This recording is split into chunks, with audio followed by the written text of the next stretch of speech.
Anyika Ibe. I didn't hear my name. What's the name, please? What? Chaplain What's Faith. the name? Chaplain yeah. Faith. Yes, sir. Okay. I'm here, but I didn't hear my name. Chaplain Faith Ibe. All right. Anyika Another Ibe. one here Anyika Dutch that I've Ibe. not, another one here that I've not heard is your name. Hello, I'm here. I know hear my name. Chaplain Ojofumilayo. We have called your name. I'm sorry then. Maybe I'm receiving call from mommy then. Chaplain I'm sorry. Ojofumilayo Deborah. Yes, sir. We have called your name. All right. Any other one here? Okay. Thank you so much. In the absence of none, I would like to call and to introduce to every one of us our facilitator, the Chief Chaplain from Puerto Rico. Is the one to take us today. He has asked a question. Maybe we're going to commence from there as a previous knowledge or revision or whatsoever we might want to call that. He just asked us if we have any question based on what we did last week or the assignment submitted. So we're going to start with that, but I'm going to officially introduce him on board and our facilitator for today, for those that have not joined us last week, that are just joining us today. With us here is the Chief Chaplain, the ambassador and doctor indeed, Dr. Colonel Peter Smith from Puerto Rico. He is the vice president of the U.S. Federal Chaplain Association. So thank you so much. And myself, I'm James Mercy of Batumibi, the executive director for African country of the U.S. Federal Chaplain Association, as endorsed by the Chief Chaplain.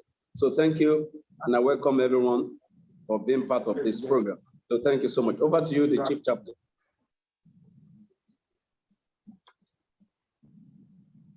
Well, I know one thing. Nobody called my name to see if I was in attendance, and I'm going to form a formal protest. My name was not called. And I don't know what's happening with you, James, but you're slipping up. I guess you are getting on in age. What can I say? James is always picking on me, and the only way I get is when I get the microphone, I can get back at James. That's it, Michael. Keep laughing. I like that you're enjoying this, Michael, because that's what this is all about. Enjoying what we are going to be doing. Here comes the reply from James. I remember vividly that I mentioned your name more than 2 or 3 times, the Chief Chaplain. Your name was mentioned more than 2, 3, or 4 times. So as your Lordship pleases, I would like to call your name again from the list here. And if I didn't hear yes, sir, I'm going to cancel the name. Yes, Chief Chaplain Peter Smith.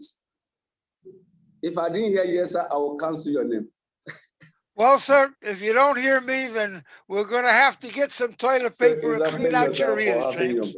Oh, Michael, I'm glad you're enjoying all this. Really, Michael, you really made me feel good. Let me tell you something. Apart that there's a lot of people still coming in. There are people that are still coming in because I see it coming up on the board here that people are coming in. I came out and I asked if anybody had any questions. If anybody had any questions about last week's meeting and or their homework assignment that they sent in.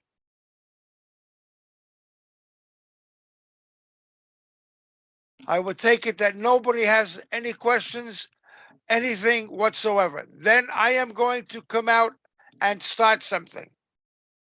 I need to express something, and there's nothing written about this. I'm not using my tablets or my other computers here to discuss this particular issue because this issue came up as a shocker. And what we need to understand is that though you may have a belief in Jesus Christ, You have that right to have the belief. We are not building an army for Jesus Christ. We are building a religious army, non-dimensional. That means regardless of what anybody's religion is. Because as a chaplain, we have to deal with anybody, any religion, and so forth. And imagine, I'm Jewish, and I'm going to deal with somebody that's a Palestinian. I'm going to deal with somebody that's from Africa. I'm going to deal from somebody that's from China, Korea, whatever. But I'm not doing it under my religion as Judaism. Okay? Religion is a respect that I have for everybody. And it's one thing that I have said. I don't care what nationality you are. I don't care what religion you are. I don't care what color you are. I don't even care if you're green. We are all human beings. We do have our own religion. We do have our own religions, and I respect that. But unfortunately, if any one of you are going to come at me when I have a problem or a breakdown and try to preach me your religion, you're going to lose with me because I have a different religion. We have to look for a meeting point on people. I don't know offhand how many different religions there are in Africa. I don't know whether there are cults or no cults, fanatic religions, religions that have different meanings and different sayings. I'm not going against any religion. But we are not, and I repeat, we are not building an army for Jesus Christ. We are building a chaplain's army to deal with all types and kinds of people of all types of religions and colors. And I said this last week. I've got 2 kids. I've got 4, but 2 of those kids, every time I go to the beach to go take a suntan, my oldest son would come out and say, "Hey, Pop, you definitely are not going to get to become my color skin, Pop.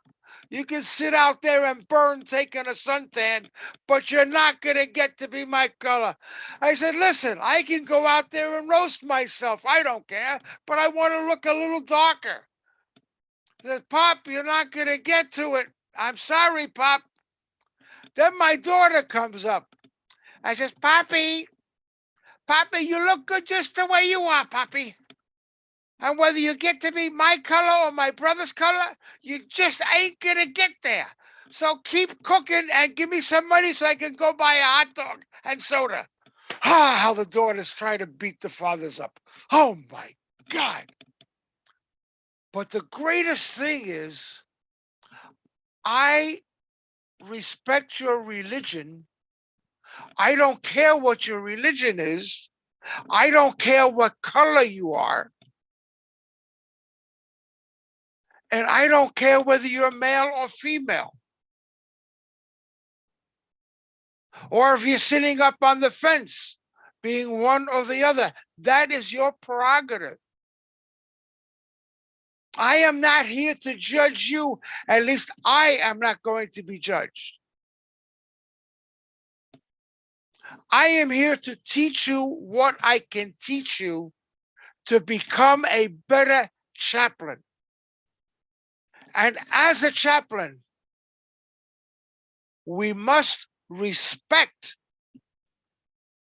the religions of others. Failure to do so, Chaplain Jonathan, please mute your mic. Or Joanna, please mute your mic. I am. Thank you. Yes, sir.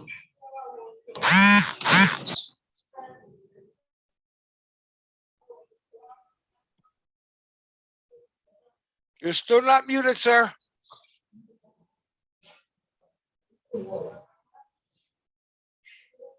I didn't get that, sir.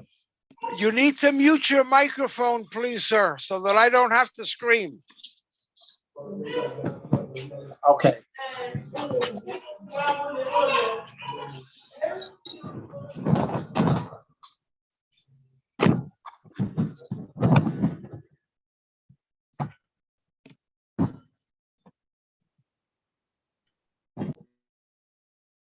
Okay, somebody has a microphone that's not muted.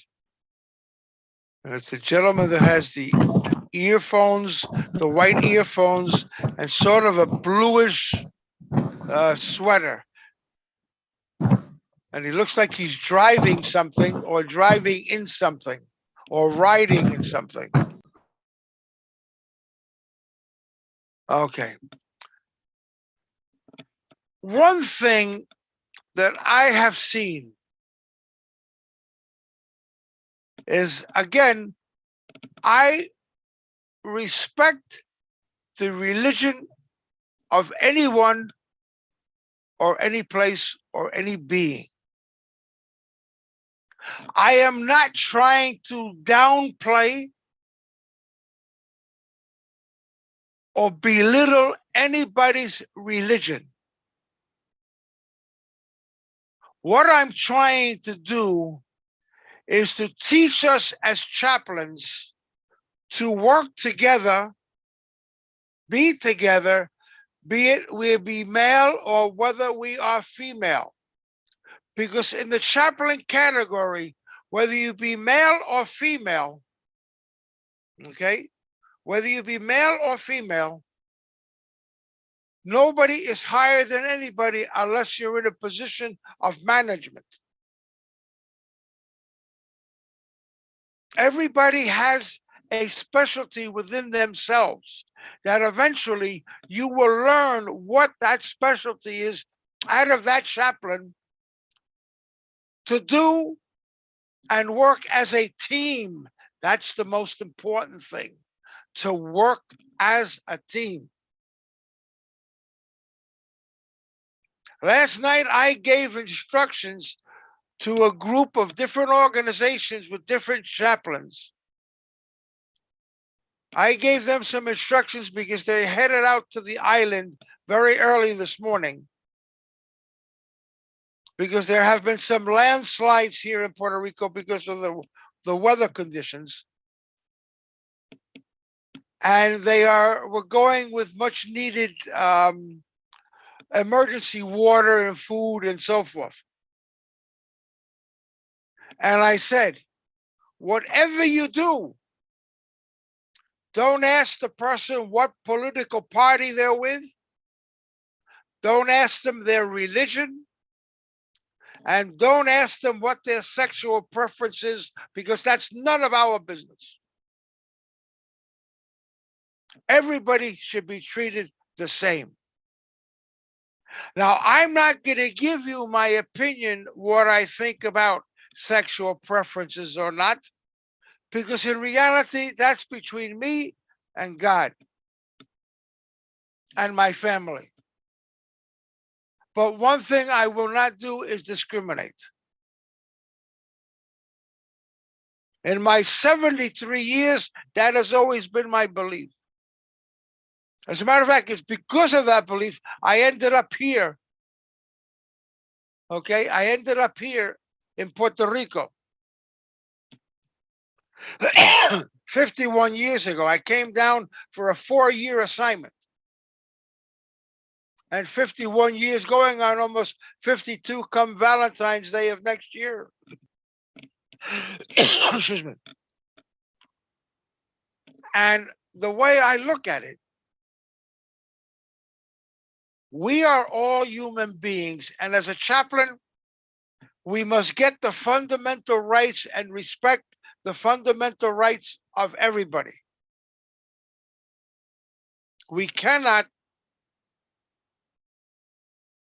And if we learn that somebody has got a particular, how do you say that? A sexual preference that may not agree with you, That's tough. You can't go telling other people because that's part of the confidentiality. So you have to live with it. Now, if you feel that you can't deal with a particular person because of their ethnic religion and so forth, then maybe you'll ask one of your counterparts to work with you on that issue. But again, being a chaplain is being a real person. Being a chaplain is to help anyone and everyone. All priests, reverends, ministers, rabbis, clerics of any and all religion and denominations do the same.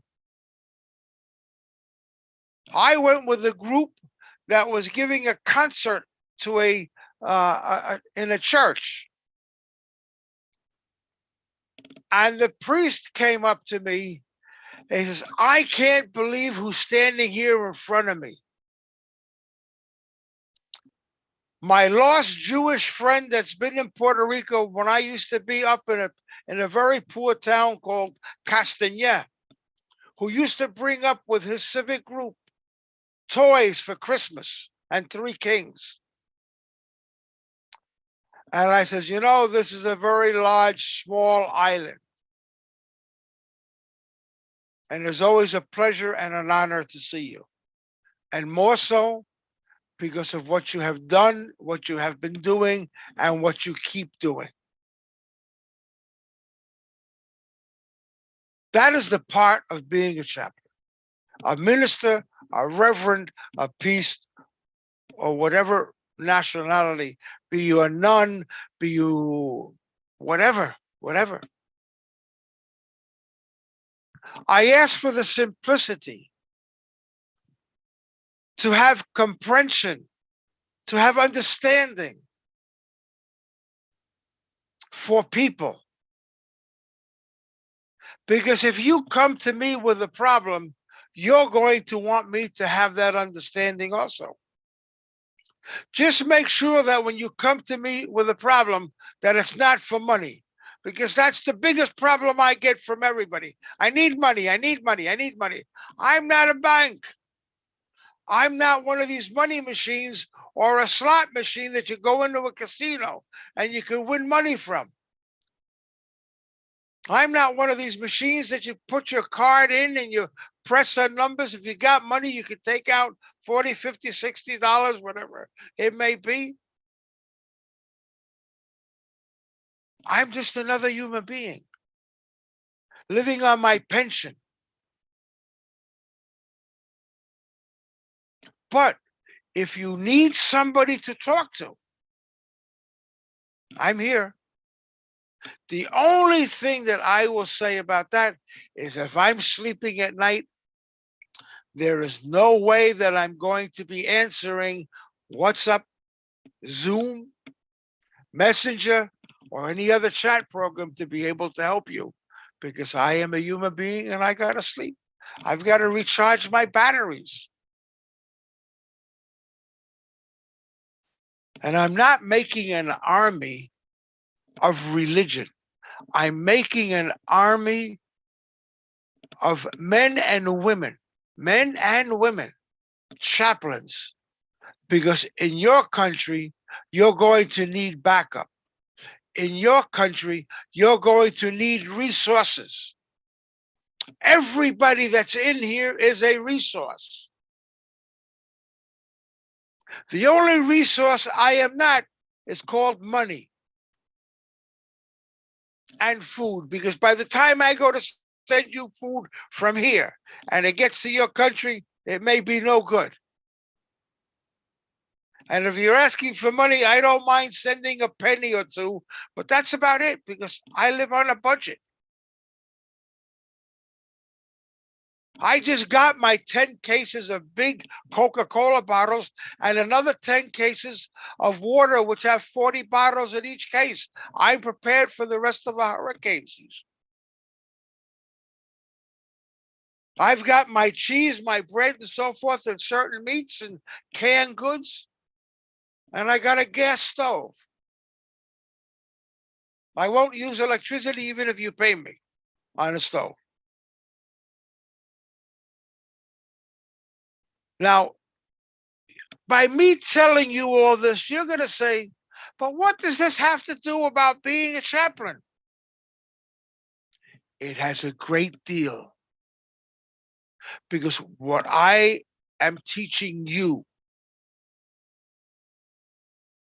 is what you are going to teach to others to be able to work as a team, as a group. I'm no saint. I'll make a mistake, but I'm willing to admit when I make a mistake. Just like you look at that ceiling, that the young gentleman that's looking at the ceiling now, you can see that there are problems in that ceiling. But that's none of my business. I don't live in Africa. He doesn't even realize we're talking about him. But that ceiling has got some defects with the wood. I can see that sitting from here. As a matter of fact, the way that the wires are running, I'm even, well, that's your laws over there. But that wouldn't be permitted here. All those wires have got to be covered up by certain type of plastic tubing and so forth. That's a fire trap. But who am I to say? I'm here in Puerto Rico. That's none of my business.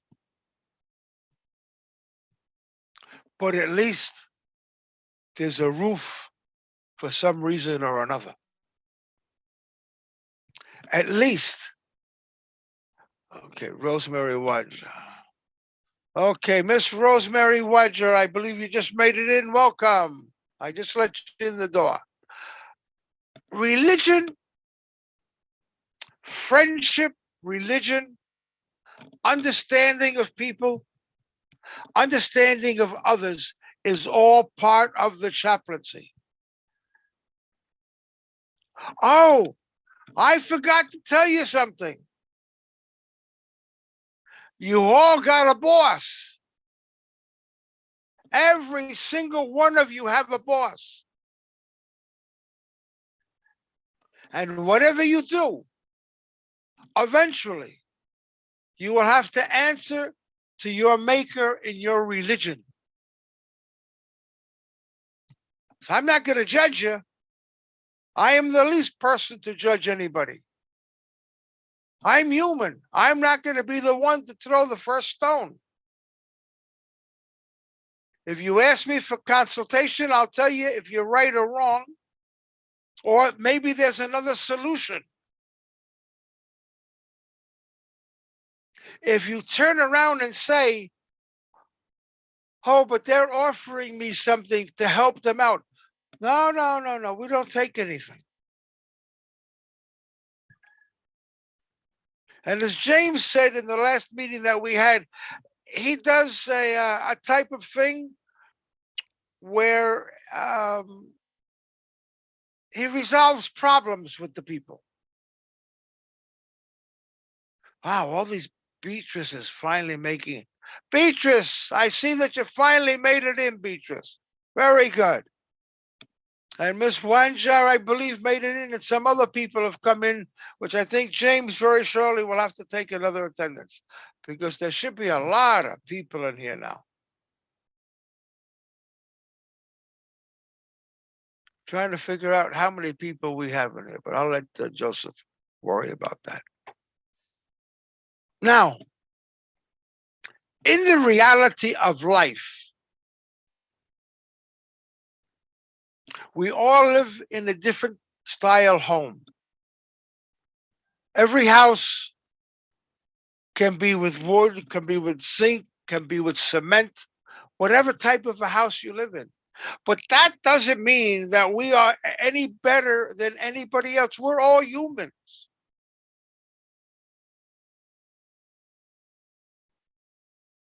Some people live in shelters and still are chaplains.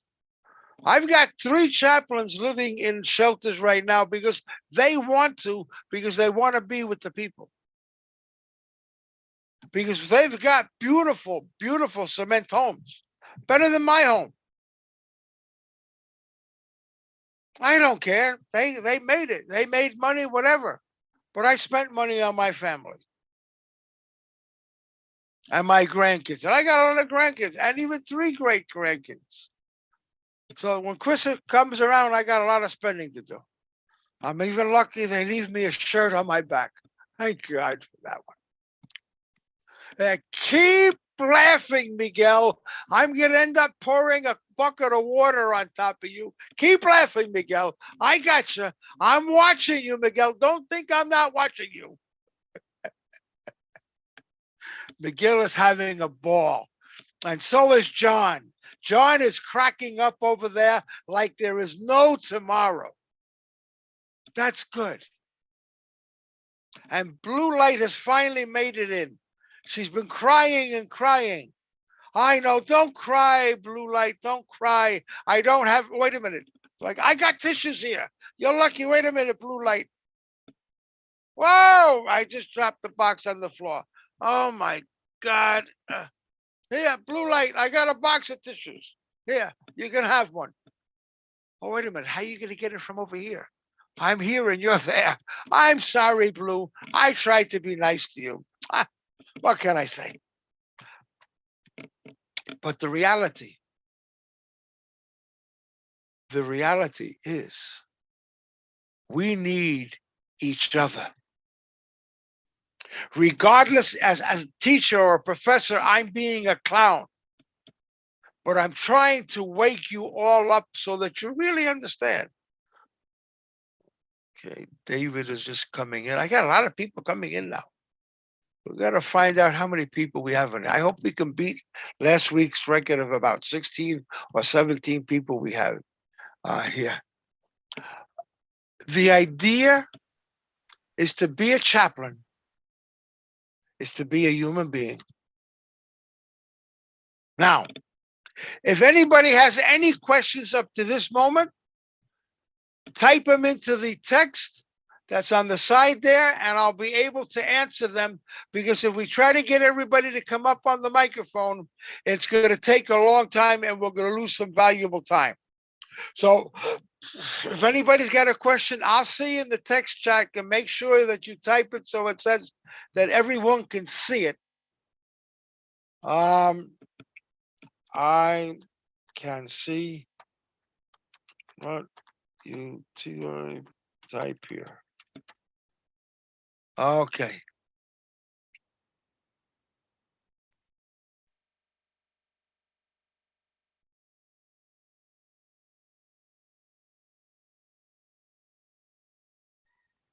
Okay. Now, no questions. I'm not seeing any questions. There's a direct message.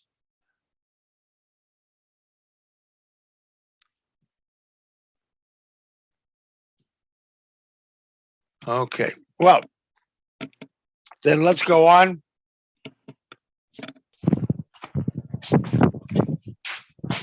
Benedict, can I help you?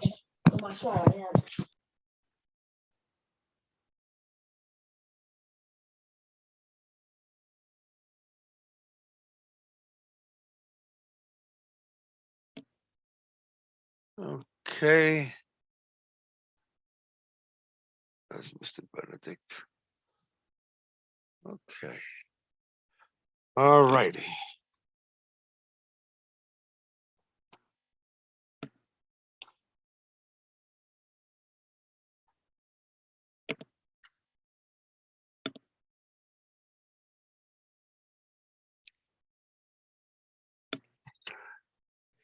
In all organizations, there's a thing which is called protocols and procedures. Protocols and procedures.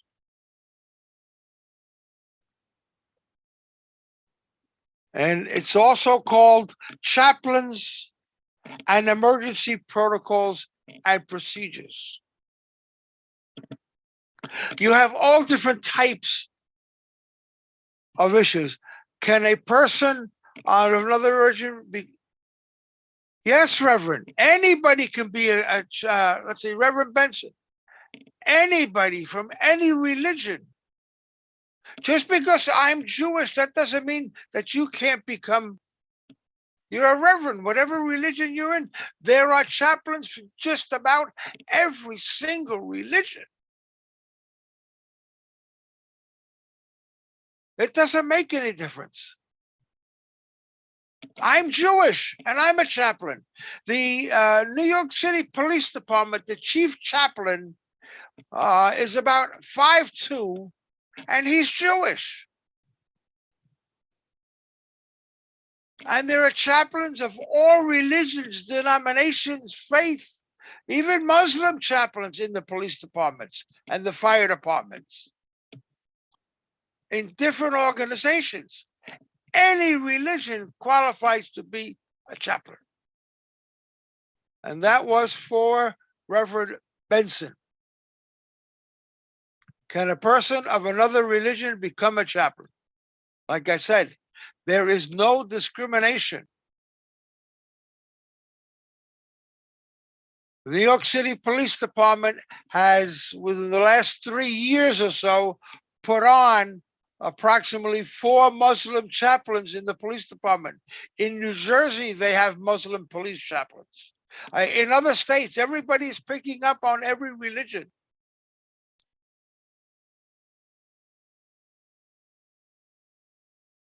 Can an illiterate person become a chaplain? Well, I'm illiterate and I became a chaplain. I'm a moron. I'm probably the biggest moron that there is, and I became a chaplain. I studied. I took the training to become a chaplain. And by the way, I don't really understand why a question if a person is illiterate if your heart's in a good place. Now, this question was posted in the chat text, and I'm reading it as it was put. And that was Charles. Okay. Anybody can become a religion, a chaplain. If you've got the heart to help people, but again, chaplains normally, unless you're working for a private institution, a police department or a government agency or the military, you're not getting paid. You work for free.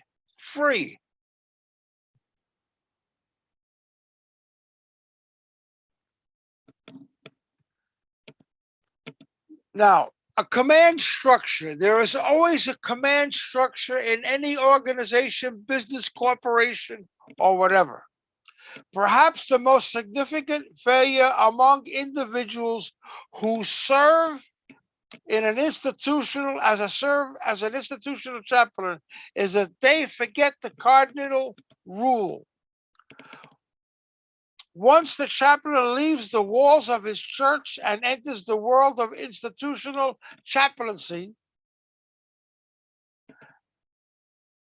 they are guests in that institution, and they can be replaced if the department protocols or company or corporate protocols are broken.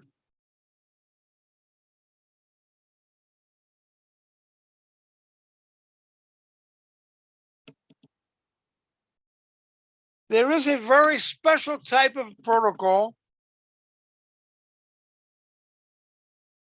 both in the police, the fire, the hospitals, the military, and corporations.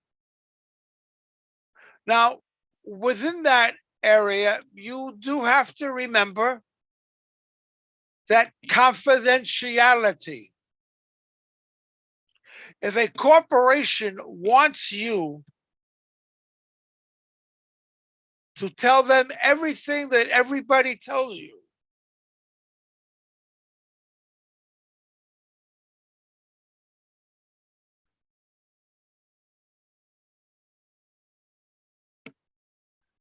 I'm being asked another question. In Africa, we have traditional religion that, never heard of that word, connotes darkness, can they also be chaplains? James, are you here?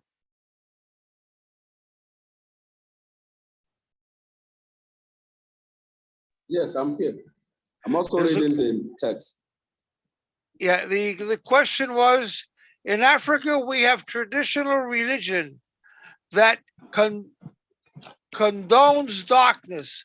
Can they also be chaplains?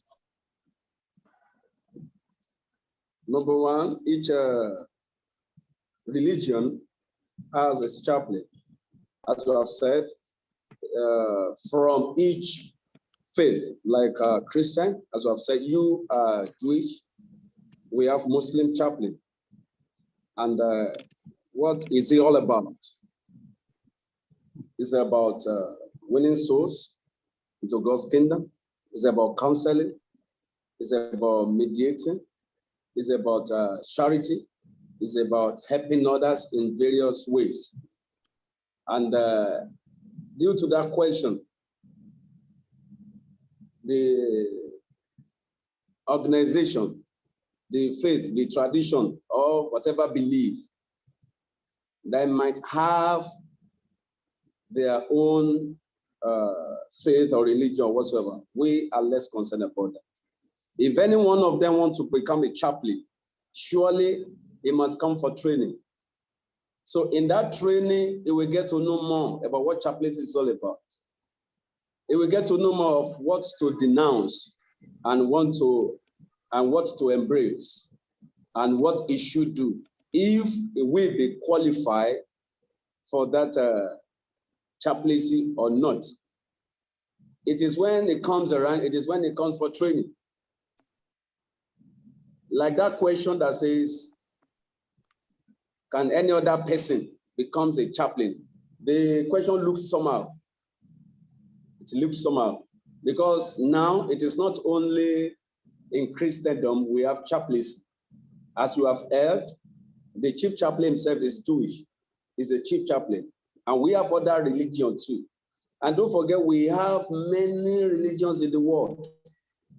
Apart from Christianity, apart from Judaism, apart from Islamic religion, there are many religions in the world, and they all claim to serve the living God. Even those people you talk about that they're into darkness in one way or the other, at the end of the day, they tell you they are the ones serving the Most High God. They have the true God. But it is when they come for training, that is why we are having this training. It is when they come for training, they know the roles, responsibilities, the duties of a chaplain, who chaplain should be, who chaplain is, things like that. And from there, they will be able to know if it is what they can do or not. And from us, we'll be able to know if they are qualified to be a chaplain or not. Because as a chaplain, you have no religion of your own. You have no faith of your own. You are father to all faith or religion. So you don't need to discriminate. And that's part of what we are going to learn today. Our chief chaplain is going on, and there's a kind of write-up I'm going to show you, the difference between a pastor and a chaplain. So it's part of what we must learn. If he is coming on board, he must learn that these are what chaplains should do. And these are the criteria. So from there, he would be able to know if he's fully ready to become a chaplain or not. But let me tell you, anyone can become a chaplain. Anyone that is ready.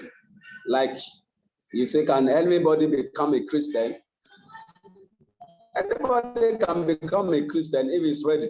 I say, yes, I have denounced wherever I'm coming from. Yes, I'm ready for Christ. Anybody can become a Muslim. When he says, yes, wherever I'm coming from, I'm no longer belong to. Now, I want to begin to practice Islamic. So nobody stop it because we have free our rights to any religion anybody might want to have. But when it comes to chaplains, there are rules, there are protocols, there are things to do. And that is why training is very important for everyone. So that's what I've just heard there, the chief chaplain. So thank you for the opportunity to buttress point on that. Thank you, sir. Thank you, James. Okay.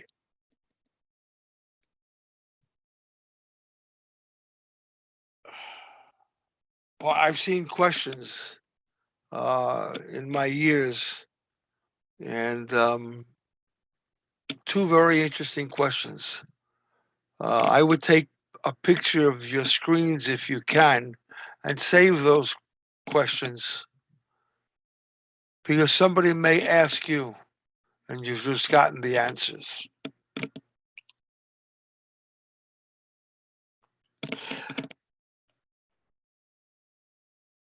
In every law enforcement agency, response organization, hospital, and prison facilities, there is a chain of command. Many chaplains have been relieved of their duties as a result of conflict with command staff or the instant interference with departmental and institutional protocols.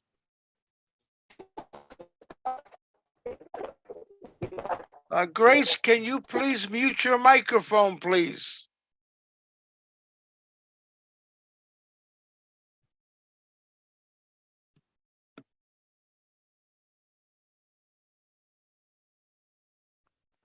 And what they're saying is that certain organizations have different rules that they want you to attest to and abide by that may conflict with either being a chaplain or being a minister of your faith. So you have to determine whether you want to be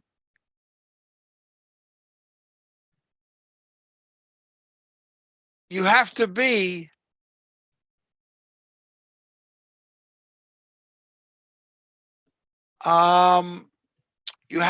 able to get in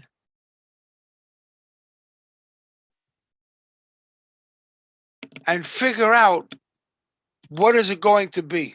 Is it going to be that you're going to follow their procedures and it go against your religion or your training as a chaplain? Or you're just going to say, okay, it's a pleasure helping you people. I am going to move on with other ideas or other issues because there is a conflict of interest. And for instance,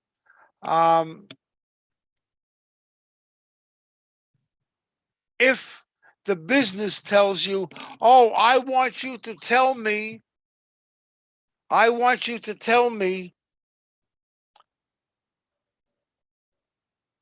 James said to you in confidence. And if you cannot tell me what James said to you in confidence, I no longer need your services. Well, I, as an individual, would turn around and say, hey, it's nice being with you, but I have to respect the rule of confidentiality. And you'll end up leaving. Okay? You will end up leaving.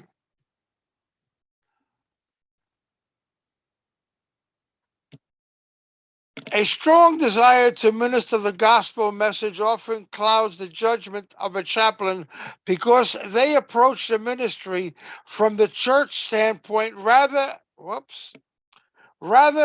than an industry standpoint. Forgetting that the chaplain services are at the pleasure of the agency or institution or group that you're working with.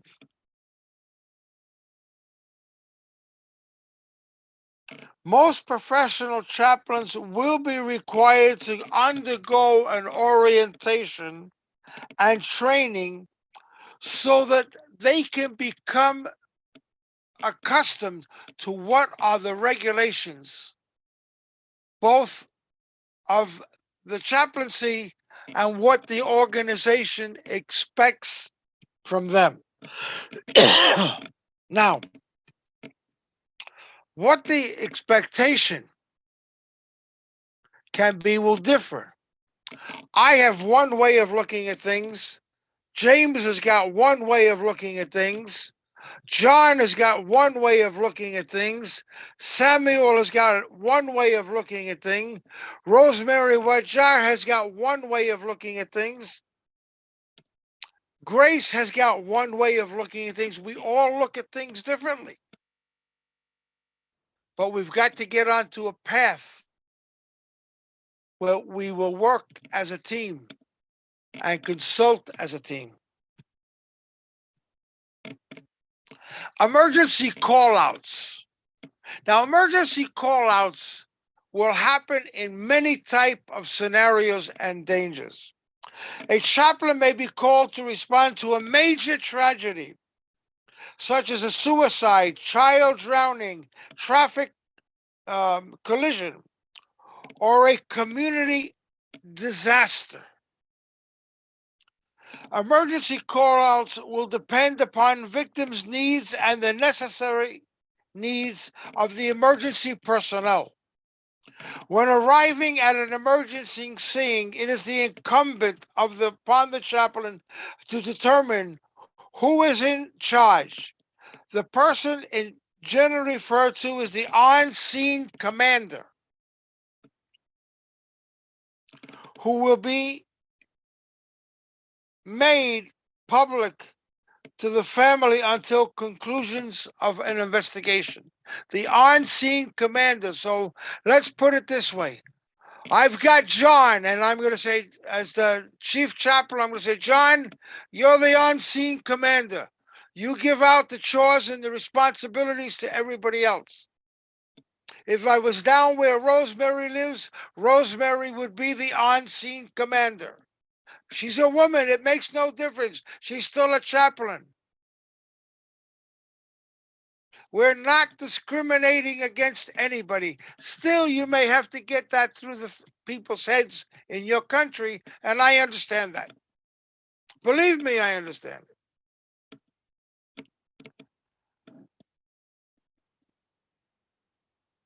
A chaplain has got to also determine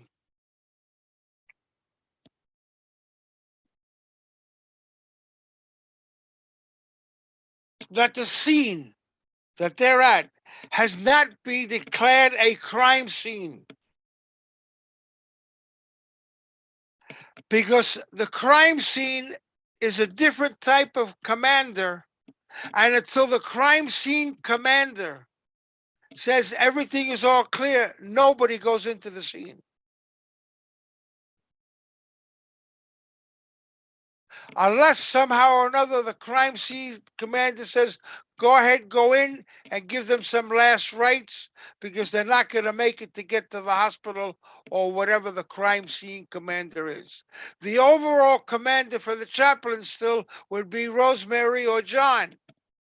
And they would have to look out and say, okay, you're going to deal with the mother. Oh, you're going to deal with the sister. You will deal with the brother. And assigned a chaplain to the different members of the families to deal with it. And sometimes there's only one chaplain and you got to deal with it all.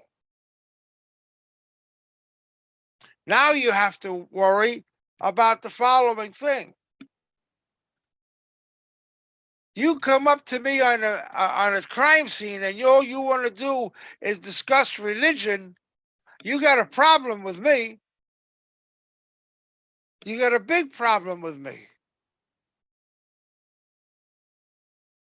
Because you may have one particular religion, but you don't know my religion.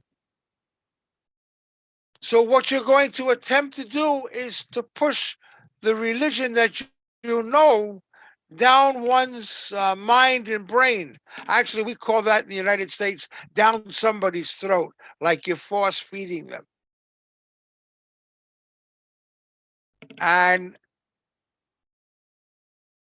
you need to realize that a chaplain has got to work on a different level than being a minister or a reverend or a pastor.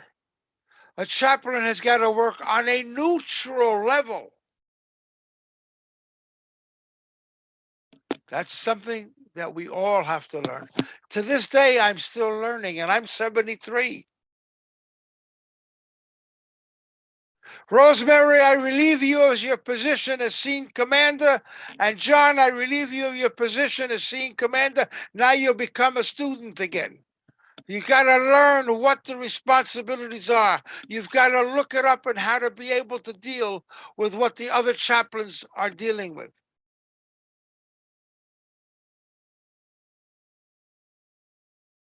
Now, Samuel may end up having to deal with somebody that passed away. And he's got all these family members attacking him because they can't understand how their loved one or someone they loved was taken from them. That's okay, Samuel. I'm not being taken from you yet. You don't have to liquidate me yet, Samuel. But, you know, the people are going to come to you. And you want to know something? Some chaplains, some ministers, some priests are not even ready to deal with that type of a situation. It's a new situation.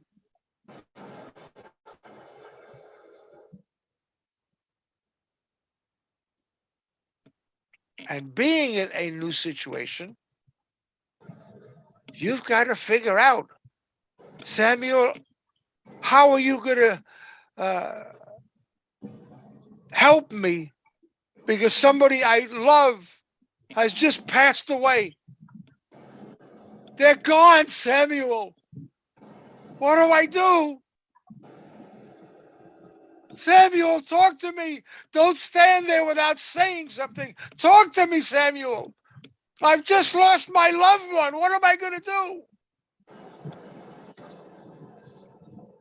Hey, Samuel, unmute yourself and give me an answer.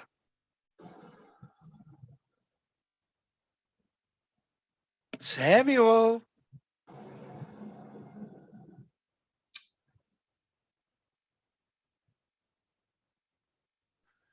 Let's see if I can unmute Samuel. He's expecting you to say something, Chaplain Samuel.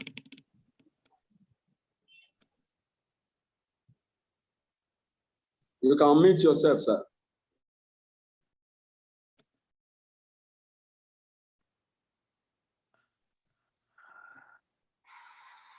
Hello, sir. Yes, Samuel. Welcome back to the living. In this case, I will offer a kind of advice that will not lead to my own religion, but based on the situation that I found on the ground, I will comfort that person, or he or she, with a message of compassion. Because life is an opportunity that does not last long, and we all pass through one phase or the other. But that does not mean that when this situation comes or when problem comes, that will be the end. That is the experience that we all go through in different form. Samuel, extremely well said, sir. Thank you very much.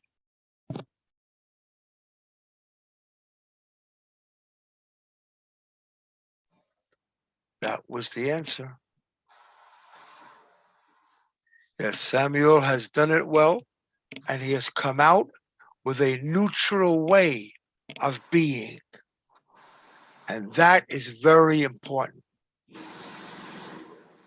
Because my religion is different than Samuel. But that doesn't mean I won't listen, but you've got to be able to pick out when is it time to bring in issues of religion or common sense in dealing with people. And Samuel has just proven to me that he can pick out the difference because he didn't try to shove his religion down my throat. And that's what it is to be a chaplain. We have to figure out how we are going to deal with people, how we're going to understand people, and so forth. Hold on 1 second, Samuel. Moses, I see that you have your hand up. Unmute yourself and ask your question, Moses. Morning, sir. Morning. Greatly appreciate the insight you are giving, sir. But I just want to ask this now. Is it okay if one try to know what religious affiliation that person belongs to and then telling the counseling along such person religious affiliation? Would that be okay too? Well, you have a very good question there. I love that question because you have a problem and you don't have a problem. It's a combination. You have both. Without insulting me, how are you going to ask me what is my religion? How are you going to ask me what is my religion? You might see, wait a minute, do I have it here? You might see that I could be wearing a cross, or I could be wearing a Jewish star, or I could be wearing another artifact of the person's religion, and you might be able to see it. But I have a funny saying that I don't always believe that religion is the answer to every problem. There's called common sense. Look, I have to deal with James all the time. Now, James is a difficult case, but I enjoy it because it gives me a challenge. And it's a challenge for him, James, to deal with me. Number one, we're from different cultures. We're from different religions. We have different beliefs. And it's the first time in James' life that he's met somebody that's Jewish. So what can I say? Now, if you go and you ask me what my religion is, I may tell you and I may look at you and says, what difference does my religion have? If I am coming to you to try to help you, you need me to do the talking. You need me to get out what's in my system, what I'm feeling, what I'm trying to bring in or bring out. But at the same time, Moses, I did not split the sea so the people from Israel can go down and live. But I did split the world in many parts. There are many different temperatures all over the place. Africa for years in many parts haven't gotten water. But I got to tell you something, here in Puerto Rico over the last 45 days, we've gotten about 40 plus inches of rain that we have never seen in all my years living here on this island. We were getting ready to start a heavy rationing. But the question is you've got to try to work it out and see how the person talks with you. I love that question, Moses. I think it's a very intellectual question, and it's what you call a catch-22. Because you're darned if you do, and you're darned if you don't. Because if you don't ask, you could be making a big mistake. And if you ask, you could also be making a big mistake. So what you have to try to do is get it out of the person without always asking directly. And don't start quoting scriptures. Because your Bible is different than my Bible. Again, I'm not against your Bible, Moses. I got nothing against your Bible. I can pull out 5 different Bibles here of different religions. And if I go into this tablet here, I got at least 12 Bibles of different religions. There are so many different changes in every religion, in every saying. For instance, in my religion, we don't, waiting room, somebody is waiting, hold on. Okay. Oppo, okay. There are people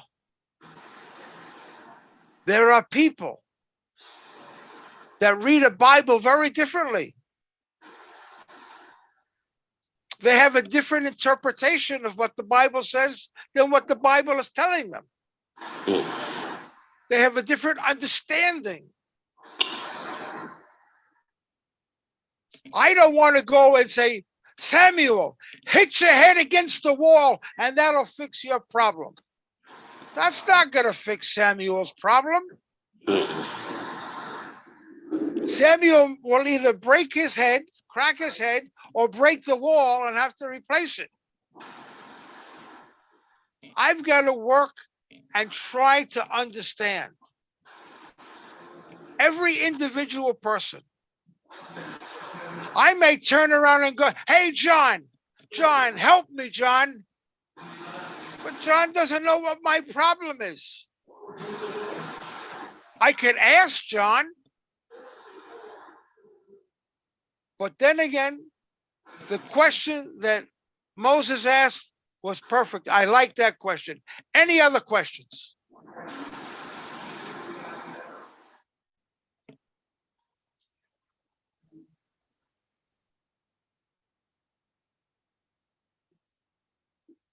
Okay, Sam, so that you know I'm going to be muting your microphone, Sam. Samuel, so don't get mad. I'm going to mute your microphone, okay? Okay. Okay. Now, we've had 22 people here today, which is a better number than we had last week. Last week we had about 16. Today we have 22. That means people are interested on what we're willing to teach, because other organizations don't know about this stuff. They want you to teach only their religion and deal with people only with that religion. That's not what a chaplain is about. The religion of chaplain, or the status of a chaplain, is to help everybody, regardless of race, religion, nationality.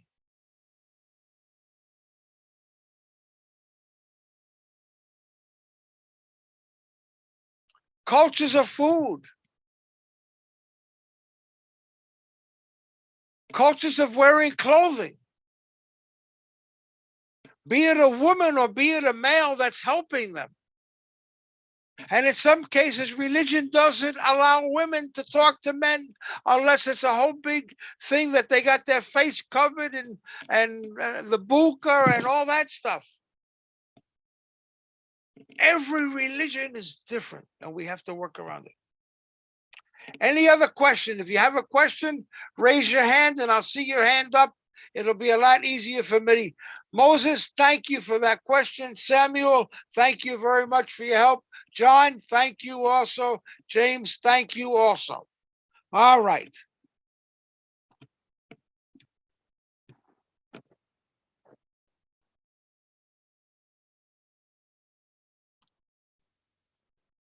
One or more challenging aspects of tragedy is a limited amounts of information that can be shared. Okay, James, 10 minutes more.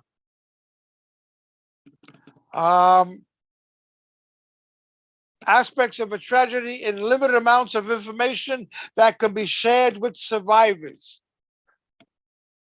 let's say that we're at a crime scene and you hear information being talked about by other detectives. You can't go back to the family members and give them that information.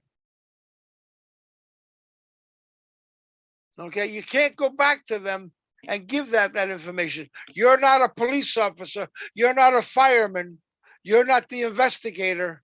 You're a chaplain to deal with the issue.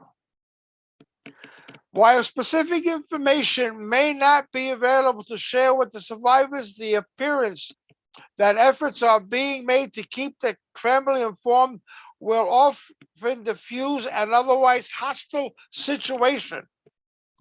When communicating with the victim's family, you may want to use the following statements. I have spoken to the person in charge, and we have been assured, and they have assured me as well, that when more information becomes available, I can pass on this information to you and the rest of the family. In the meantime, I will be here with you in every step. I know this must be very frustrating for you. When I hear anything further, I promise I will let you know. That's in any emergency, any disaster, or any issue.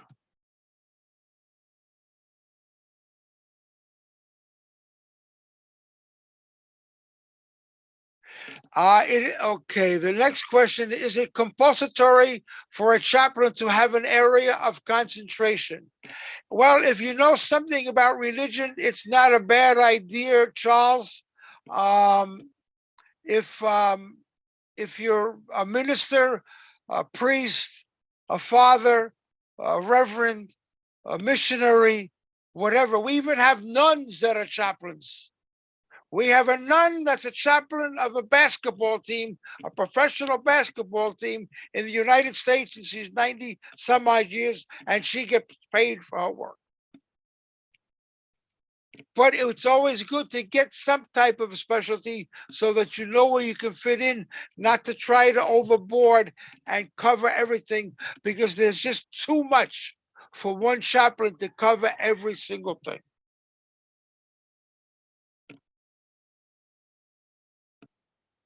There are so many other types of accidents. I can go on and go on. And I got pages and pages of this here. And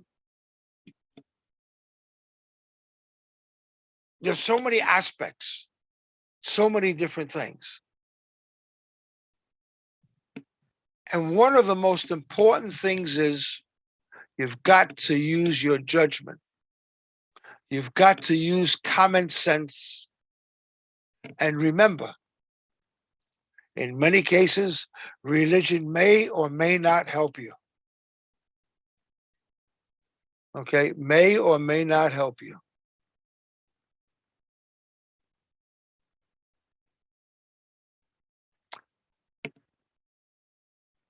The greatest thing that everybody has to know is that you have other chaplains to help you. You may live in a different part of a country, but there's no reason, like I'm on this Zoom chat with you here from Puerto Rico. I could talk to you. I could talk to a group meeting.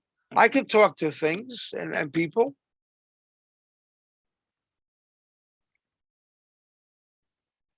But you need to be able to communicate in a way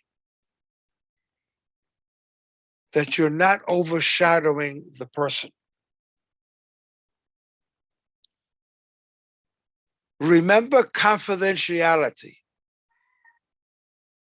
And I keep bringing up the confidentiality.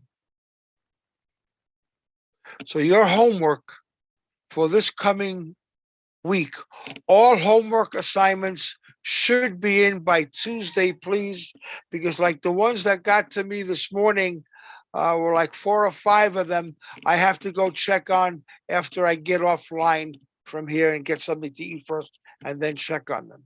But your homework for next week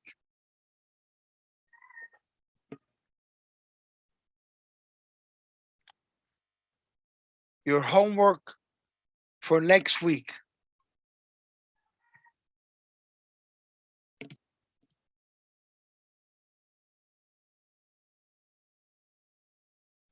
Should be,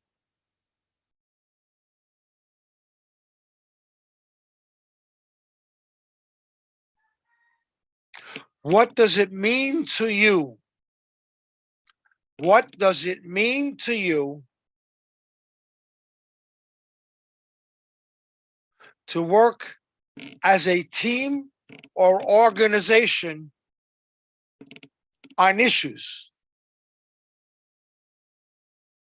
What does it mean to you to work as a team on organization issues and disasters? That means, what do you want to do? Are you willing to work as a team? Are you willing to work with a group of people? Are you willing to understand what teamwork is all about? Because sometimes you have to forget about religion and come down and deal a different way at different areas.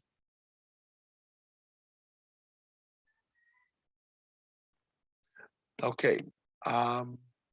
James, I realize that my 10 minutes is up, sir. The microphone is yours.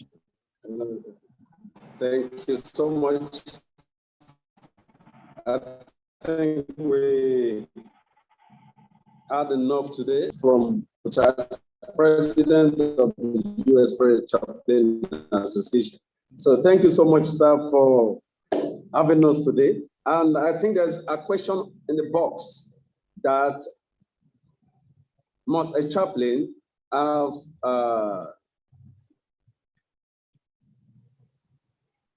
a specialty? Oh, let me quickly go through. Let me see how it's been put there. Is it compulsory for a chaplain to have a area of concentration? That's a question from Chaplain Charles. Chaplain Charles, please, are you here? I want to hear your voice to be sure you are here with us before we proceed. Chaplain Charles, are you here with us in the house? Yes, I'm listening. Thank you. Chaplain. All right, thank you so much. And everyone who would like to quickly say something on that. Must a chaplain have an area of concentration? I will start with this illustration.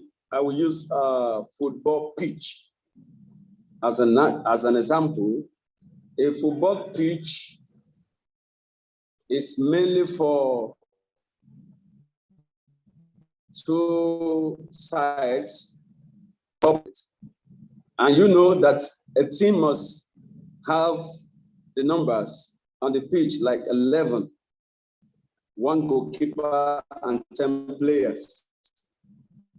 Now, what you should understand is that player on the pitch, on the football pitch, must have a role to play, must have a wing, must have an area of concentration on the pitch.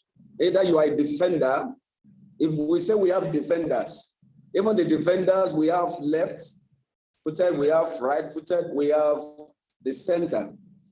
If we say you are a midfielder, we have for the left, for the right, we have for the center. If you say you are a striker, you must have your wing. If you're a winger, either 7 or 11, you must have your wing. And do not forget that they all work together as a team. And as a goalkeeper, you know he has a box for himself, but a team for the goalkeeper is also always there at the goal pole in that box. That is on the jurisdiction. He cannot jump out and say he wants to hold the ball outside the box because he has a jurisdiction. So also a chaplain must work together as a team, as Chief Chaplain have said, that we cannot work in isolation as a chaplain. We must work together as a team. Then we must have an area of concentration. We must have an area of concentration. Number one, If you are a hospital chaplain, you must know that you are into healthcare service or ministering to the sick in the hospital. We have prison chaplain. You know that, yes, I'm into prison ministry. We have corporate chaplains. We have community chaplains. You must have your area of concentration when it comes to chaplains. You don't just say you're a chaplain. If you're a chaplain, then what are you chaplaining? We must understand what we're talking about. So each chaplain must have area of concentration. Just like a pastor, we have different pastors, and each pastor has his own special gift from God. You are a pastor, but in that pastoral world, you are also a teacher. You are a pastor. In that pastoral field, you are a revivalist. You are into deliverance ministry. Do not forget you are still a pastor, but you are called into one ministry or the other. You might be an evangelist as a pastor, winning souls. So there are different gifts. You might be a prophet, and yet you're a pastor. You have the gift. God do reveal things to you. So we have different gifts, and those gifts are the cause, are the area of consultation, and not the title. We have senior pastor, we have junior pastor, not the title. But as called, you have your area of consultation. If we want to have any deliverance ministry, we know who to call in the church that is into deliverance ministry. And we have a teacher. Even the teaching aspect, we have teacher for teenage, we have youth pastors for teachers that teaches the youth and things like that. So we must have an area of consultation. Likewise, the workers in the church. We have the ushers. We have the finance department. We have the media department. We are all working together for the growth of the church, of the ministry. So also in chaplains, you must have your area of specialty that people will know that, yes, if you want to have this thing done, call on a chaplain, Hagu John. It's good at that. Do you know that we have music chaplain? It's consigned now. You can't just jump into it and say you're a music chaplain. You must. So that should be your area of consultation. Music too is we can go to where we play good music for them. So you must have area of consultation. Like, and I've just asked if it is a must for a chaplain to have, yes, it is a must for a chaplain to have area of concentration. And as well, a chaplain must be versatile, flexible, to work in other fields, to help one another, to help each other. Like a chaplain, Ignatius now from Port Harcourt, you're having a revival, and he wants us to be there. We will be there. I will not say I'm not a revivalist. I will not say I'm not a singer. But as a chaplain, I have a role to play to bring growth, to grease the program as a chaplain. I don't know if you all understand my point. We must have our area of concentration, and as well, we must be flexible to assist one another in different areas that we are being called upon to assist or to help. So I will quickly say this before we give room to other questions. Permit me to share my screen. Chaplain Joseph, are you here with us? Chaplain.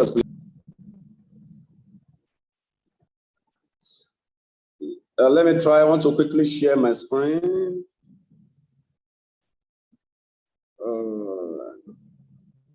Please, can you all see my screen?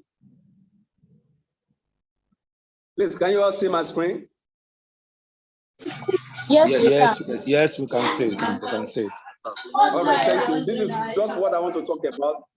I want to start from this. Can we all mute ourselves again? Thank you. The difference between the pastors and chaplains.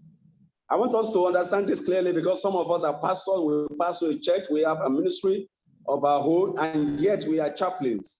We must understand the difference between being a pastor or being a chaplain. Here, one of the best and easiest way to understand the difference between chaplains and pastor is to consider where they are based. Pastors have church as their base, and the church has a specific, it might be a Catholic, it might be a Protestant a denomination, it might be any other religion we have in today in Christendom. It might be Pentecostal. Do we understand that? It might be Orthodox, whatsoever. A pastor is based in a church. That same church you claim to head or rule over. But a chaplain based in a community rather than a particular church. So if you say you are a chaplain, we want to see you as a community-based chaplain that is not church-based, because community comprises of many religions,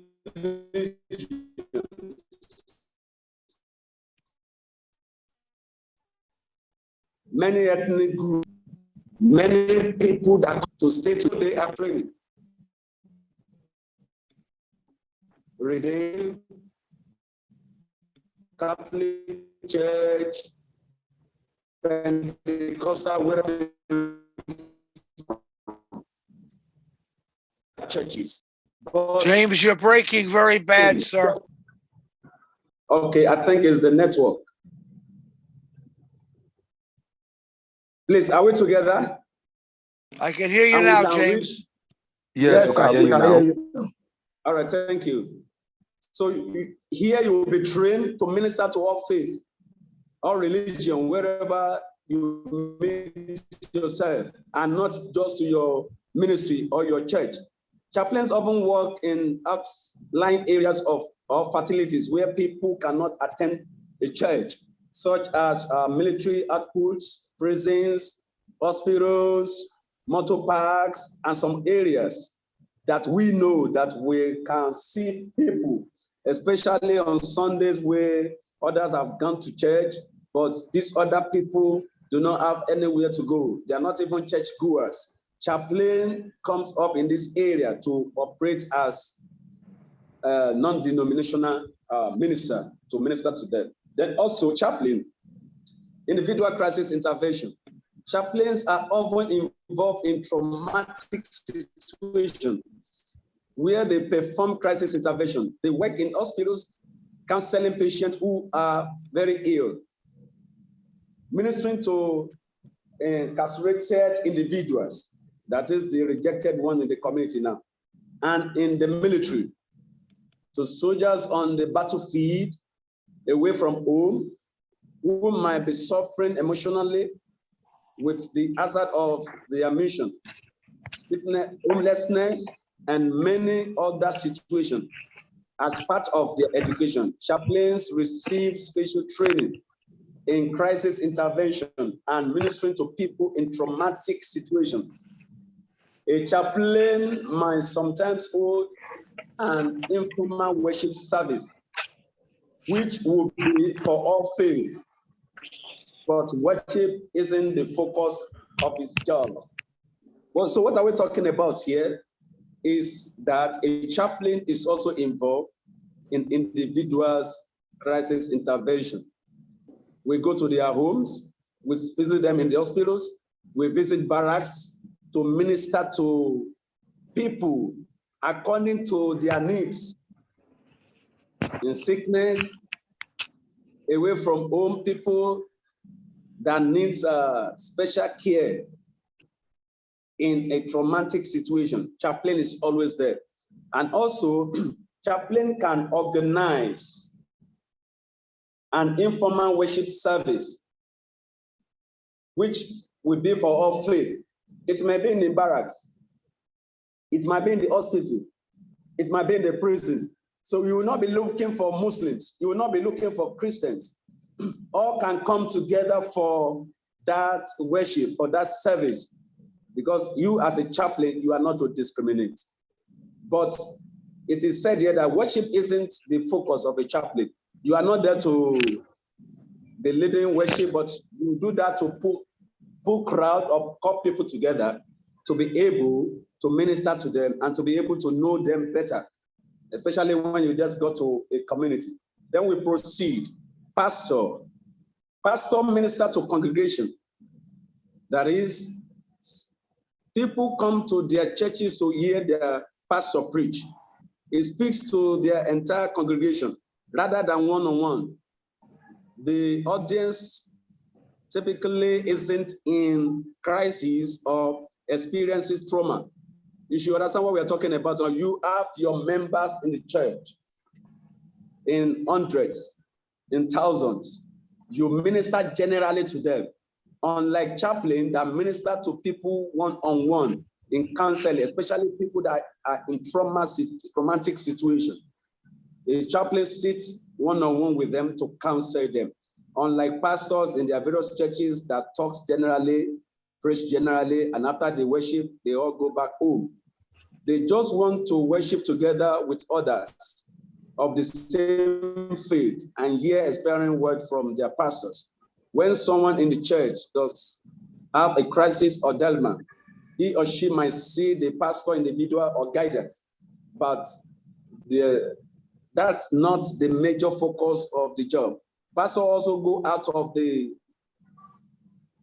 church and into community or to perform mission work, but their focus is on spreading the faith.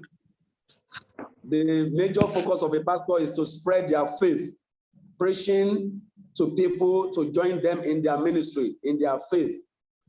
Worship with us on Sunday, that's what they do. Even their specific denomination, although pastors do help individuals experience crisis, they don't have the special training for it that chaplain receive. What we are saying is that it is the mission or focus of a chaplain to engage people in traumatic situation. It is not the duty of a pastor. The duty of a pastor is to preach and bring people to their faith. But a chaplain minister to people of all faith because they have been trained for such. And here you should understand the importance of training. Now, concerning a chaplain, chaplain is a minister or chaplain minister to all religions. The environment where chaplains serve typically don't have a chaplain for every Christian denomination or rabbi for those of the Jewish faith. So chaplains are trained to minister to all faith without pushing a specific denomination. So if a chaplain is ministering now, he will not say, meet us by 10 a.m. on Sunday in our church. Because chaplain base is not in the church, it's in the community. So there's no specific denomination a chaplain is inviting anybody to. But what we are doing is to lead them to Christ, to profess faith in Christ, to confess faith, or whatsoever they may want to do. Then we encourage them to worship God in nearby churches they might have been seen or have a reality them. That is the work of a chaplain. Then in a crisis situation, a person's place of worship is secondary. This is chaplain now. If I'm worshiping anywhere, the place of worship is secondary, it's not primary in my duty. The chaplain concern is to help the individual overcome a specific problem or walk through a traumatic situation. He may ask if the individual has a specific religion, and if so, try to talk to him using example from his faith. Having a religion belief at all isn't, having a religion belief at all isn't a prerequisite for getting help from a chaplain. Either if an individual wants counseling, the chaplain is there for him. So we are not ministering to people because of religion or the other. Whatever religion they are practicing, it is our duty to counsel them, to minister to them.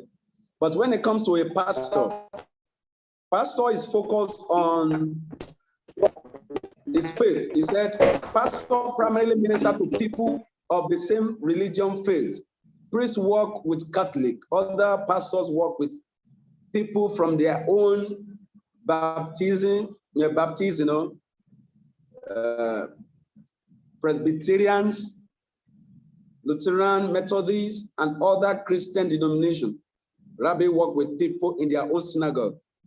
If someone outside of their faith or congregation walk in and ask for help, most likely they will provide it, but their main role is to serve the people of their own church who share the same faith. I think with this, we should now understand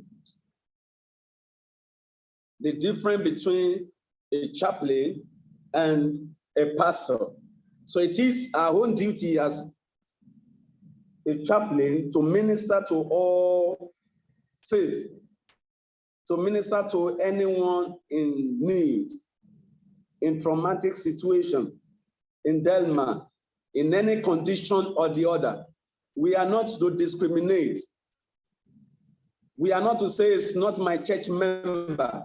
So as a chaplain, it is our primary duty. Your place of worship as a chaplain, it is secondary. But your role as a chaplain to minister to all faith is the primary. So we must understand what chaplain is all about, and we must understand the difference between a chaplain and a pastor.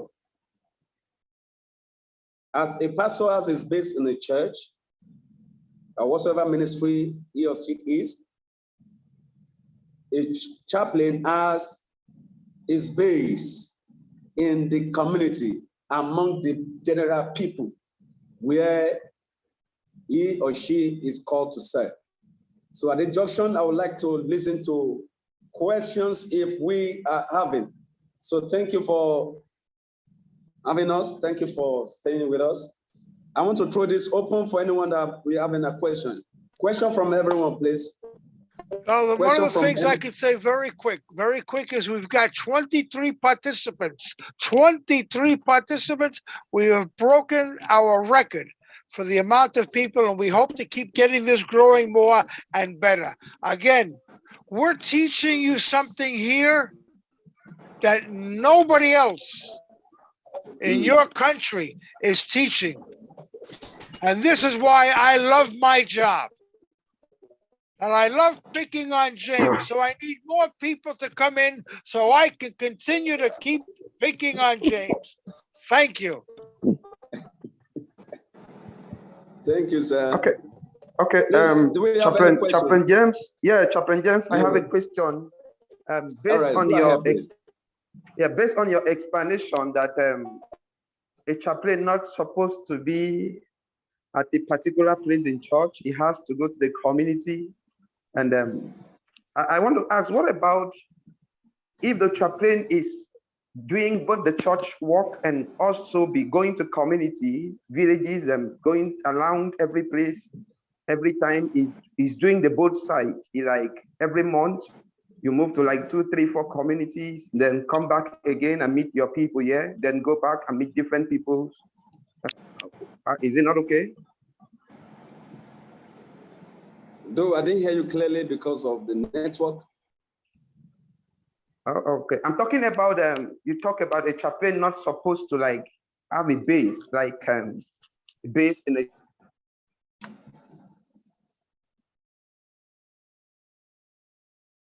church to move from stay with people in the community. My question is, what about if a chaplain is doing both? Like you can leave your church, go to communities and take care of people.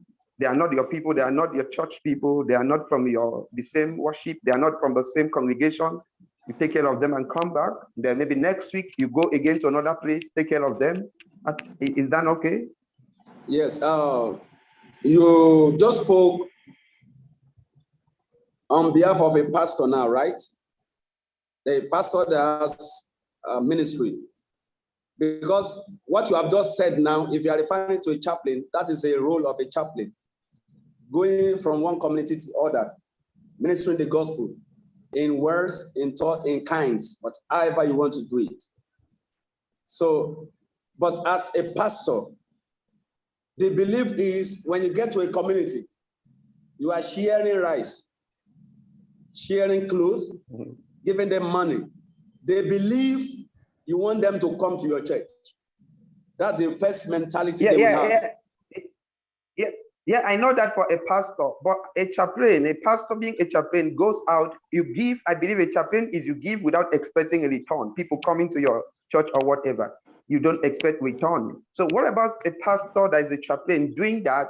Maybe you do a lot for people in Nigeria and Africa, you don't expect them to come to your church. Are you not doing a chaplain work? That's what I'm saying. That is what I'm saying. And that is why we quickly bring that out, because some of you here are incumbent pastors in your various churches. Some are general overseers here. And they are here also as a chaplain. So they must know the difference. Okay. If you are carrying out humanitarian services as a chaplain, do not look about religion. Do not look about ethnicity. If they are Yorubas or Igbo or not. Do not look about genders, male or female. So it has to be general as a chaplain. And at the end of the day, do not share a flyer. Worship with us on Sunday. Holy Ghost Power Ministry, address number 14, Makuku Street, Ibadan, Lagos, whatever you might want to put. And you start sharing that flyer. You have already turned your activities to be a pastoral work, calling them to your church. Are we together? But as a chaplain, we are not directing anybody to join us in the church on Sunday. All we do that as a chaplain. Even while we are ministering to them in that our humanitarian services, we must have names of people we have to gather to be able to be revisiting them in terms of counseling, to help them out of their traumatic situation or whatsoever they might be passing through. Chaplain Michael, I believe you are with me. Yeah. So as a chaplain, also a pastor, if you are going about doing that, there's nothing as good as that. But you must make it clearly as a chaplain that you are doing this not because you want them in your church on Sunday. I have seen a chaplain, he doesn't have a church. The megaphone and on speaker and the projector is his church and materials. Today we go to a street in the evening and we mount a projector. Show one story like that. It might be a story of Joseph, it might be a story of Moses, it might be a story of Daniel in the lion's den, it might be a story of Jesus. It will show the video. People will gather at night, start watching the video. At the end of the day, they will pray with them. Counsel, if you want to give your life to Christ, come forward. They will pray with them. At times they donate, at times they pray, they go home. That is how he has been running his ministry as a chaplain. So we have various ways to go about this. It's not about having a ministry, having an erected building. A chaplain is a pastor without a wall. a church without a wall, but a pastor is a minister with a fence or wall around him because he has a jurisdiction. As a chaplain, he can be anywhere to minister the gospel. So that just is Chaplain Michael. Another question from anyone? I have been seeing some messages. Please, you can unmute yourself to ask, please, to save our time.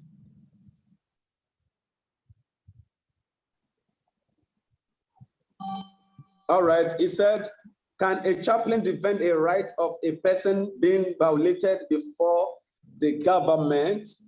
Okay, that's a lovely question. Nobody there goes to the court to stand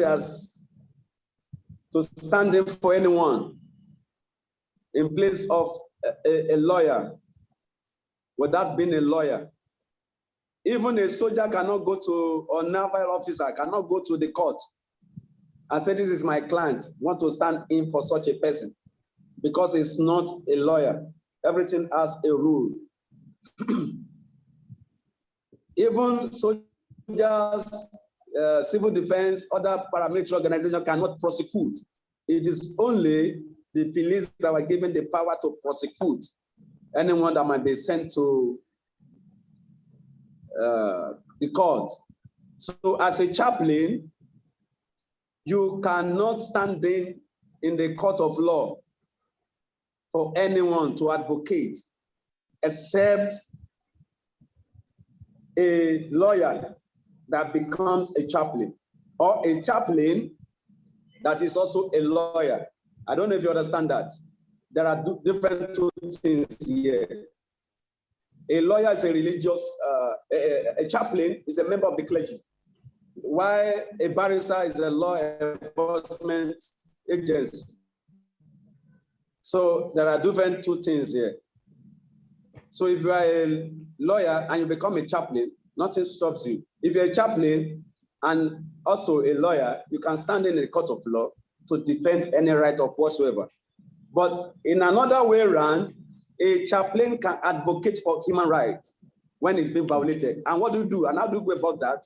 It is to make official report to the appropriate court for proper prosecution, for proper treatment of that case. You can go to the police station to make official report of that incident or that case you have just heard or brought to your table for prosecution or total investigation about the matter. So that is just that. Somebody is raising up hand. Benedict Julie. David. Benedict David. Yes, sir. Yes, sir. Yes, sir.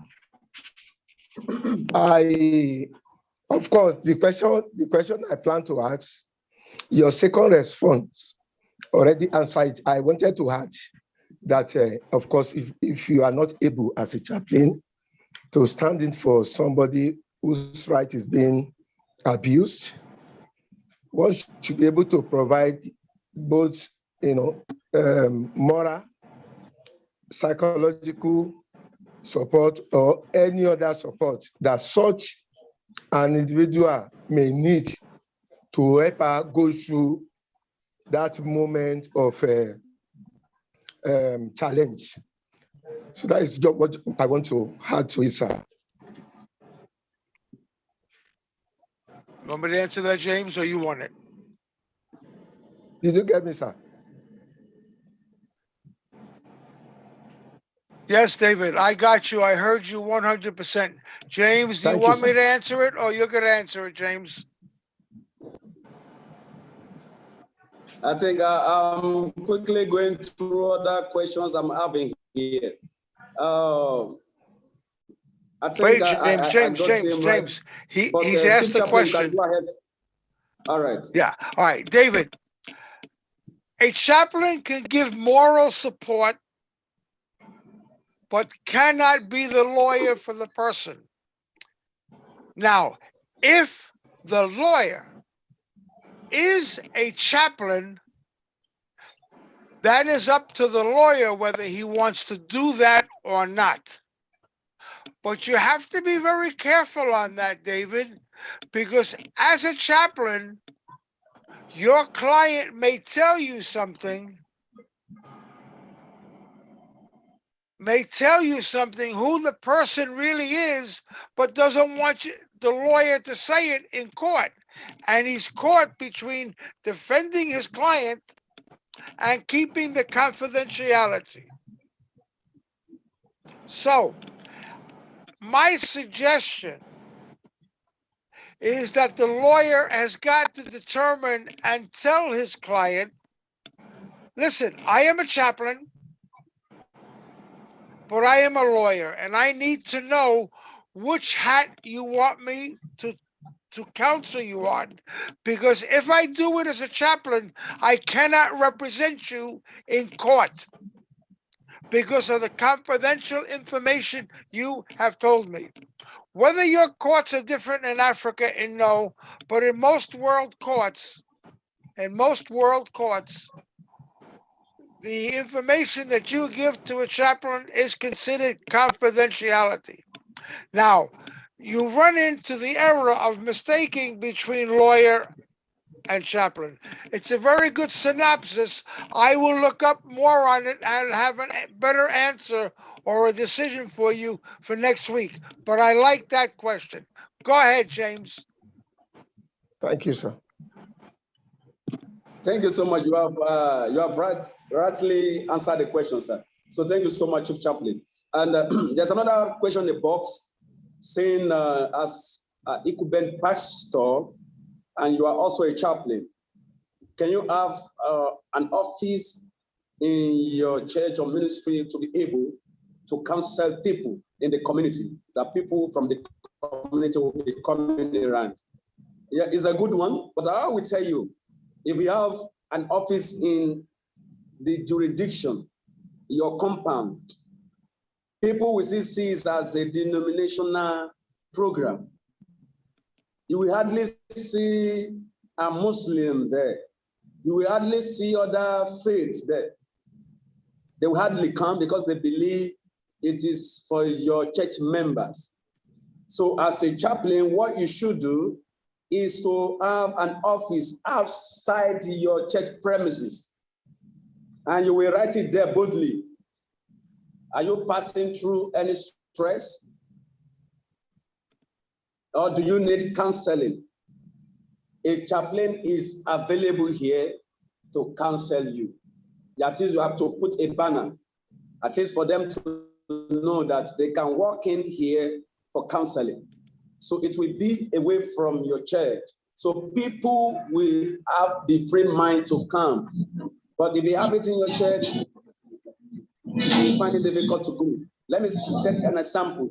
If I happen to be a Muslim and I have that idea, and I set an office open in my in the mosque there or wherever, and I'm expecting people to come from the community, I know not everybody will come, and we all know that. Myself might not be able to go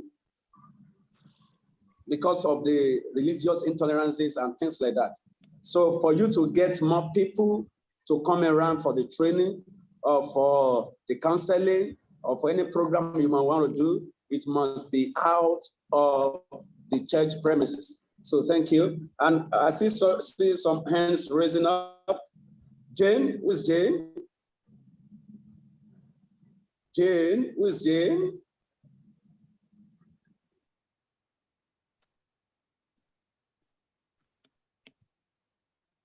Is Jane here with us? Jane Chile? I think you have a question. Please, can you go ahead with your question, please?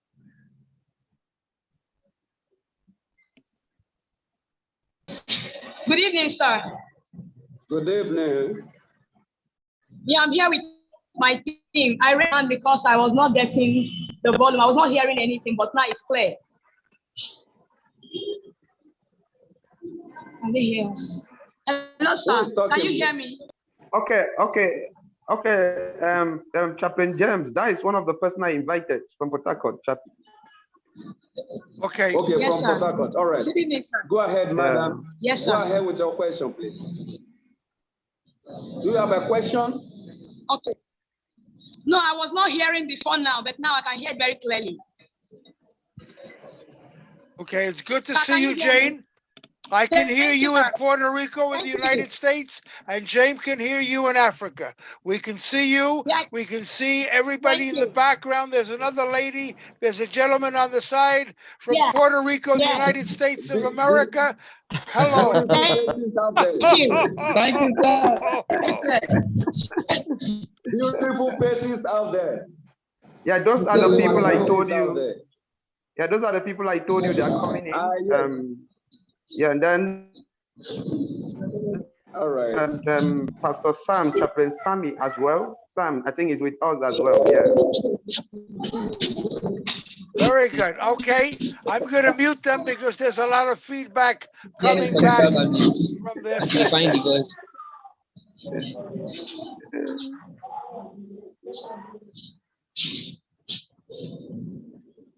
Okay, Michael, can you mute yourself, Mike? Okay. Okay, Mike. And Jane, can you mute yourself? Mute yourself. All right, thank you, sir. Okay, I muted Jane, no problem. Next. Any question?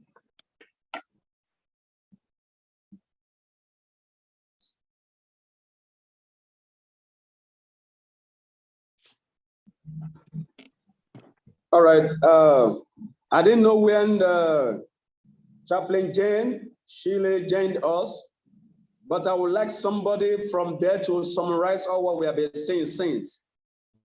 We just need a summary for them to know, for us to know if they are fully with us. Chaplain Jane, please, can you just summarize some things you understood in today's training? Hello, sir. I said my audio was not clear. I was not hearing you. That was why I raised my hand. Okay, Jane. Hello, sir. Okay, we heard you. Yeah. You're having problems with the audio, and now you're hearing us. No problem whatsoever. Yes, I can hear now. I have better ears than James does because James is a lot older than I am. But we're hearing you very well. Thank you. Thank you. All is well. So thank you for joining us. And I believe all these beautiful faces I'm seeing, sooner or later, they become a prominent member of the U.S. Federal Chaplain Association in Africa. So from Port Harcourt, I think these are wonderful people. Thank you for bringing them on board, Chaplain Michael. So thank you for that. Do you have any other question? Chaplain Jane or any other person? Do you have any other question over there? Any question? For now. You have no questions at this time, James? Okay, very good. It's a pleasure to see the four of you there. Thank you for stopping in, and we appreciate it. May the force be with you as you journey throughout the world, wherever you go. Go ahead, James, back to you. We ought to do it. Hey, James, we ought to do a TV show. We would really get a lot of people, you know? This is great. I love picking on you. No, we're just starting, you know. We're just starting, so we still have more to do. Yes, we want to congratulate everyone joining us in this training. This is just a month training, and this is the week 2 and the day 2 of the training. Next week, we are still going to come together on Wednesday, and the last week is going to be the 4th week, which is going to be another Wednesday. And by the special grace of God, on the 3rd of December, we are going to have the graduation and induction into the U.S. Federal Chaplain Association African continent, the first of its kind. So that is why I want to congratulate the first batch that is coming on board for this refresher course to become inductee into the association. I know it's going to be a wonderful day, and I want us to be in full readiness. And this training today marks the 2nd day. And by the special grace of God, if we have any other one here that have not been on the platform, please do connect with somebody that brought you, Because after this training now, we will begin to remove people from the platform that are not participating. We don't want ghost workers. We don't want inactive people. We want active ones. We want people that are ready to work, people that are ready to learn, people that are ready to serve, people that are ready to help others. And that's what we're doing. We need to be active. We need to put our faith into action. So today, by the special grace of God, if you have not been on the platform, please do. And those that are not active on the platform, we're going to remove them tonight. And conclusively, I want to say thank you for joining us in this program. The assignment is going to be put to the platform for everyone to see and to be submitted to the email of the chief chaplain. The first one we did, he was so impressed and he has marked it. It's going to help you on your graduation day. So let's mark that. And Chaplain Beatrice is going to help us to put that on the platform for everyone to have the assignment and to be submitted to Chief Chaplain. Latest before next Tuesday, it has to be submitted before the next class. So thank you for having us. I remain Chaplain James Mercy, or Thank you, sir. The Executive Director for U.S. Federal Chaplain Association in Africa continent, and also the Superintendent General for Regnum Chaplain Ministry. So thank you. It's a pleasure having you, and it's a pleasure meeting every one of you. So thank you for coming. You can now show us your camera and say bye-bye. Let's see your and face. anybody that can on the platform, if you enjoyed today's training, post it on the platform. Thank you. All right. Chaplain Moses, we didn't hear you talk today. You talked last week, we didn't hear you talk today. I did. I was the one that asked the question. I was the one. Yes, Moses was asking questions. I vouch for Moses. I vouch for Moses because you, Chief Chaplain. Thank you, Chief Chaplain.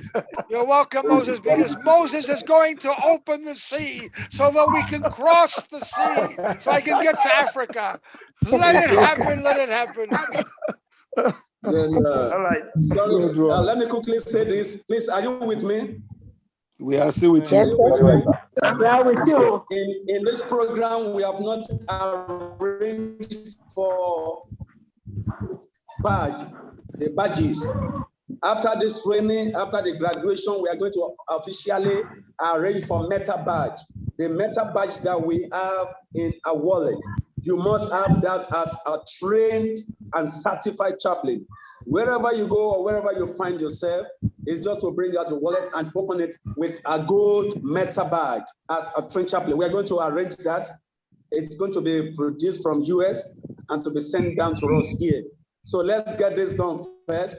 Those that have come for this training are only those that will have access to that meta badge. So we are going to prepare for that after the graduation. So let's keep ourselves on the right path. We'll get there gradually.